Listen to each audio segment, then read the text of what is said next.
इस क्वेश्चन को करने के लिए सबसे पहले इसका बेसिक समझो, ठीक है। बेसिक क्या, बेसिक जानने के लिए पहले क्वेश्चन रीड कर लेते हैं। 2 power x is equal to 3 power y is equal to 12 power z। इसका मतलब ये तीनों के तीनों इक्वल है, तीनों के तीनों इक्वल है। कहने का मतलब अगर मैं 2 power 6 is equal to 4 power 3 is equal to 8 power 2 लिख दूं, तो क्या ये सब के सब 64 नहीं है? मतलब सबकी जो वैल्यू होगी, सब के सब की वैल्यू 64 ही होगी। चाहे वो 4 पावर 3 हो 64 होगा, चाहे 8 पावर 2 हो 64 होगा, चाहे 2 पावर 6 हो वो भी 64 होगा। इसका मतलब ये तीनों के तीनों इक्वल है, किसी एक कांस्टेंट के इक्वल है। ऐसे ही इस क्वेश्चन में हम लोग क्या करेंगे बेटा, इसके जो प्रूफ में let 2 power x is equal to 3 power y is equal to 12 power z, ये भी तो किसी एक कांस्टेंट वैल्यू के इक्वल रहा होगा, है ना। ये भी तो किसी एक कांस्टेंट वैल्यू के इक्वल होगा, सो हम कह देंगे ये k के इक्वल है। किसके इक्वल है? k के इक्वल है, ठीक है। अब बारी बारी से क्या करेंगे, यहां देखो बच्चों, ये जो 2 पावर 6 था 64 के इक्वल था कि नहीं था? ये 4 पावर 3 भी 64 के इक्वल है, 8 पावर 2 भी 64 के इक्वल है। इसका मतलब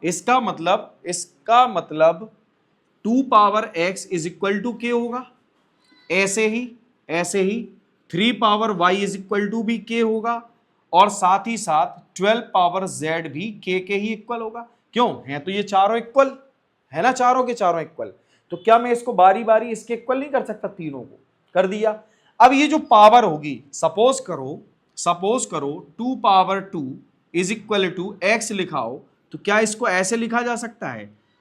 2 is equal to x power 1/2, ऐसे लिखा जा सकता है ना। इसको पावर जो होती है वो रेसिप्रोकल में जाती है, ऐसे इसकी पावर भी क्या होगी? रेसिप्रोकल में ही जाएगी। So 2 is equal to k power 1/x and 3 is equal to k power 1/y and 12 is equal to k power 1/z। ये सब के सब हो गए, ठीक है। अब हम क्या करेंगे, इसमें से सबसे बड़ा नंबर कौन सा है? सबसे बड़ा नंबर है हमारा 12। हम 12 के ऐसे फैक्टर करेंगे जिनमें ये दोनों नंबर आ जाएं, जैसे कि 2 इंटू 2 इंटू 3, ठीक है। तो 12 इज इक्वल टू हो जाएगा 2 पावर 2 मल्टीप्लाई 3, ठीक है। अब क्या होगा, 12 की जगह क्या लिख सकते हैं हम लोग? देखो 12 की वैल्यू क्या है? k power 1/z। सो यहां आ जाएगा k power 1/z is equal to, ये 2 की वैल्यू क्या है? k power 1/x। So k power 1/x और साथ ही साथ था होल पावर 2 मल्टीप्लाई 3 की वैल्यू क्या है? 3 की वैल्यू है k पावर 1/y। देखो बच्चों, ये k पावर 1/z हो गया, k पावर 1/z हो गया। यहां देखो ये दोनों के दोनों इसके ऊपर पावर होल लगी हुई, ठीक है। तो ये क्या हो जाएगा? k power 2/x। क्या हो जाएगा ये? k power 2/x। साथ ही साथ मल्टीप्लाई में है k पावर 1/y। तो क्या मल्टीप्लाई में सेम बेस मिल जाए तो उनका पावर ऐड हो जाता है, यानी कि 2/x plus 1/y। So k is equal to, या k power z is equal to. अच्छा एक बात और, क्या यहां मैं कंपेयर कर सकता हूं पावर को? क्या मैं यहां पर पावर को कंपेयर कर सकता हूं?